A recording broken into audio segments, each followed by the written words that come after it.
Mayong adlaw kanatong tanan. Iligyon matukib sa pulong ang akong kalipay karon nga dili na madugay. Matukuran na jud kami og chapel nga sa dugay na mga panahon ang pangandoy sa mga pioneer sa Macron brand sukad pa ni Brother Pedro Muley o ni Eleuteria Muley nga may unang couples nga nag-share sa pagtulunan sa simbahan sa Kristo sa mga santos sa ulahing mga adlaw sa Macron. Ako di ay si Benjamin Maitim Nindahaw, minyo ni Clara Yangson. May panuigon na 73 na ang panuigon. Lumuad nga lumulupyo sa Upper Villacinta, Macron, Southern Leyte.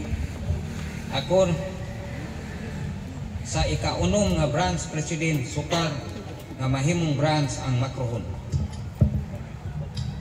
Sa akong panahon, isip branch president, napalit kini nga propiedad sa simbahan, isip mao'y tukuran sa chapel ni atong pang 2010. Ug dili pa naho isulti ang akong mga testimonyo sa simbahan ug sa Ebanghelyo ni Hesukristo, tuguti nga akong isaysay nganong akong nahimong membro uban sa akong pamilya sa simbahan. Ang una katong panahon nga nakaila-ila ang mga misyonary niadto pang 2003 og sa usa ka voluntaryo sa eskwelahan sa elementarya sa among lugar sa Villacinta. Og diin aduna koy nakita nga mga foreigner na Amerikano. Og niingon ako sa kanila nga, "Hi." Og ila akong tumong og tuyo mao ang pagpractice nga magdala og komedya sa in English. Apan ako natingala kay nagbinisaya man ang mga foreigner. Nagpaila-ila nga mga misyonary sila sa simbahan ni Hesukristo sa mga santos sa ulahing mga adlaw. Nangutanas o pwede ba silang mobisita sa among balay? Og nitubag sa ako nga nganong dili? Og mibisita jud sila sa balay. Ang ilang ngalan si Elder Ballingham o si Elder Johnson. Nakaila nila ang akong pamilya pero usa lang sila kabisis nga nakabisit sa balay kay na-transfer na mausab sila. O ang mga misyonary nga nagtudlo kanako lahi na usab. Kini sila si Elder Traste o sila Elder Leongata. Nagustuhan sa akong pamilya ang tudlo sa mga misyonary. Labi na sa mga pagtulunan nga ang family can be together forever. Og ang malungkaron nga pamilya. Pinagi sa pagdawat sa pinakatibukan nga Ebanghelyo ni Hesukristo nga apil na ni ana ang pagbunyag sa simbahan, humani ana musunod na usab ang buluhaton sa templo.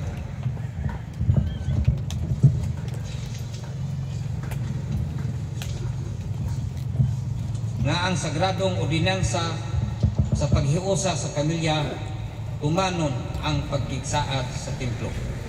Aman dili mahimong masayon ang tanan. Adunay mga pagsulay na kalistanan nga kamis na agian. Ang dakong supak ang akong inahan nga pamimro sa simbahan. Bisan pa ang akong mga kauban sa among kanhing reliyon na tinghala ngano namalhin man kami og reliyon. Apan nagpadayon sa gihapon tinguha nahimo kaming membro ni atong niining simbahan. Ug niadtong Marso 14, 2004 kami tibuok pamilya na bunyagan except sa akong kamagulagang anak na si Binson na nag-eskwela pa sa Maasin sa kolehiyo. Nasunod sa siya na bunyagan na sunod po Nasilyuhan kami sa Manila Temple after 1 year. Nalipay usab ako nga nahimong membro tungod sa nakalikay na ako sa mga bisyo sa pag-inom at sigarilyo. Nalipay na usab ako sa mga akong mga anak na wala madala sa mga barkada-barkada nga mao'y magpanudnod nila sa mabinuang nga buhat. Ang sa silang upat mga anak ko, sila Binson, Benji, Larissa, Bilidik, nag-share usab og misyon. Og sila karon aduna nay mga trabaho og nakulukar na usab. Og usab aduna na sila mga kaugalingong mga pamilya. Dako na akong kalipay nga nasaksihan kini nga mga butang. Ang akong pamilya nadawat ang panalangin sa Ebanghelyo ni Jesucristo. Diya sa basahon sa doktrina o pagkigsaan sa uluhan 19 mga tubig 23 nagaingon ang Ginoo. Pagkat-on kanako o paminaw sa akong pulong, lakaw diha sa aghop sa akong espiritu, ug ikaw makabaton og kalinaw mari kanako. Ako na pamatuod nga ang simbahan ni Jesucristo sa mga santo sa ulay ng mga adlaw, ang simbahan ni Jesucristo sa mga santo sa ulay ng mga adlaw, tinuod nga simbahan, tinukod mismo ni Jesucristo, o nga si Joseph Smith, tinuod nga propeta na iyang gisugo aron ipanumbalik ang iyang nawala nga simbahan sa karaang panahon.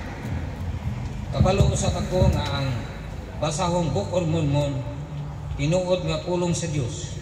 Kabalo ako nga adunay buhi nga propeta nga nagpadayon sa pagdawat o nga pagpadayag o nga regulasyon sa langit. Na mao si Russell M. Nelson. Nagpamatuod ko nga ang pamilya mahimong malungkaron kung kita mutuman sa kasuguan sa Dios. O kining tanan akong ibilin sa ngalan ni Ginoong Kristo. Amen. Amen. Brothers and sisters, ihapon sa mga bisita. Ako dahil si Eldon Carsula, Muli Carsula, apo ni Pedro Muli o ni Eleuteria Tulibas. Before ko mo share sa akong testimony, let me share a story sa kaning duha ka magtiadyon.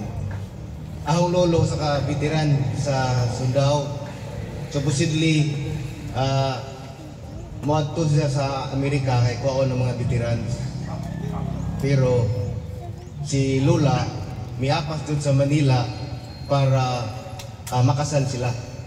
In short, wa kalaho si Lolo o adto sa Amerika para adto na tayo magpadadyon sa isang kanang siyempre veteran sa gira pang kuwaon mo na sa kuwano kay usama po sa ka-opisyal sa PC sa una. So munang giupiran doon sila nga ang mga scout o mga veterans padon sa Amerika. O fortunately wa malakos kay tungod kay dili-dali si Lola mingapas og naminyo sila. Kining tawa na sa una pa sila do'y nagbuhi na 4 years old, 3 years old ko gikan ako nila kay ang mama maestra. Siyempre nasa inyong bukid. Ibilin nami na mura sila og tiguang anay tiguang na bitaw nga nay anak nga budya. So imagine na tiguang na sila na nagaboy bata nga uban-uban. Pag na-absorb ang PC na himong pulis, pagka-retire ni Lolo, na membro sila tungkol sa missionary gapon nito. I think it was kanang military nga American military nga nag-share sa gospel hangtod gi-introduce sa mga missionary hangtod nga na-accept nila ang gospel.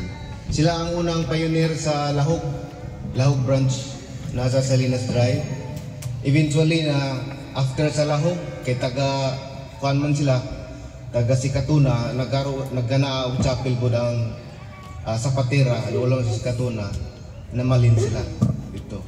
Pero una di sila sa Lahog. Pagka-retire ni Lolo mo tuminguli sa Leyte, Southern Leyte, dito sa Amparo. Awa pa dito sa Sir Leyte. Pagkahumag nita dito ba sa Matlang Isabel, Leyte. Gidada ko dito, naka-organize po sila og grupo dito sa bahay mismo ni Lulog ni Lula. Kawayan pa to nga saog, kay numdum ko, kawayan nga saog. Dito siya na-organize o sa Matlang. Og nanakunoy simbahan ko ng Matlang, natukuran ng chapel sa Unara. Nagtrabaho si Lolo sa Pasar, karang chemical plant na sila. Pagka-undang sa trabaho ni Lolo sa Pasar, minguli sa Sir Leyte, nag-organize na po sila sa Maasin Branch. Sila ang unang pioneer sa Maasin Branch. Sila ni Brother Hanuyan, mga Hanuyan nga tagaliluan na sila nga mga kaliwat. Sila ang nag-organize sa Maasin, pioneer sila sa Maasin. Hangtod nga nakabuo si Lolo o group diri sa Amparo kay ladyo naman ang Maasin. Gasto nakaadyo mo pliti kay from Amparo to Maasin. Di lalim no kay sa unang panahon pilaray na masahiro na mahal pag pliti. So nag-ask of permission si Lolo sa mission nga mag-create og group. Actually, pamilya rami ato. 6 to 10 person rami mag-special sacrament sa among bahay. Kaya po kanang bahay nga gipuy-an ron.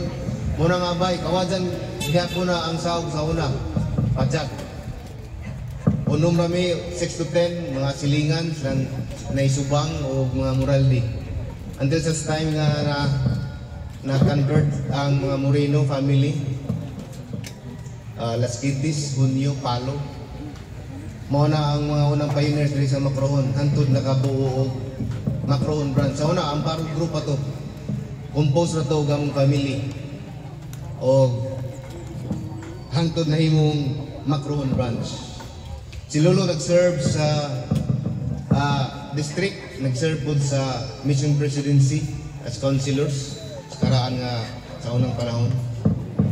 O pagkamatay ni Lolo, grabe doon isang sakripisyo para mag-create o ma-organize o lugar na mapadadyon ang pagtuo or mamember sa The Church of Jesus Christ of Latter-day Saints. Bisan nasa itong tawanan, maka-organize itong group. Mura to siya o community builders of faith. Bisan nasa na ako group na doon sila doon ang pioneer nga may kabuk. Kapoy na doon tanahon ang ilang ginabuhi kay Arang Kabisi. Mano ko kitag tao nga grabe Kabisi. Pero na balance kaya po ng temporal o spiritual. Pagkamatay ni Lolo, abi na arang gola na mo kay siyempre father sa pamilya, sa house, sa Muley House o Haligi. Arang gola na mo. At the same time, nalipay ko kay I thought mahuman imig simba.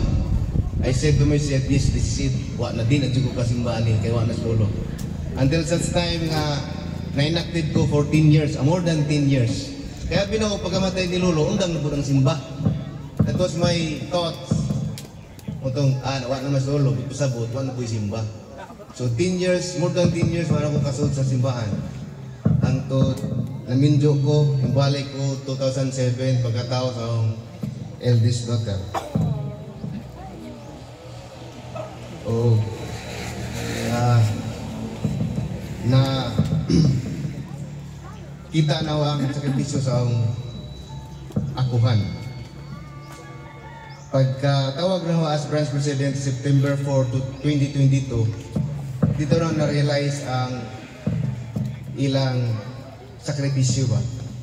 Ano sining natawahan na nga mamobrima man o problema sa laing tao. Di nita kasulbad sa itong problemahon pa nun ng laing tao. When I was called as a branch president, I realized nga o na pamatud-an ako nga mode ang purpose sa Ebanghelyo is to serve the Lord.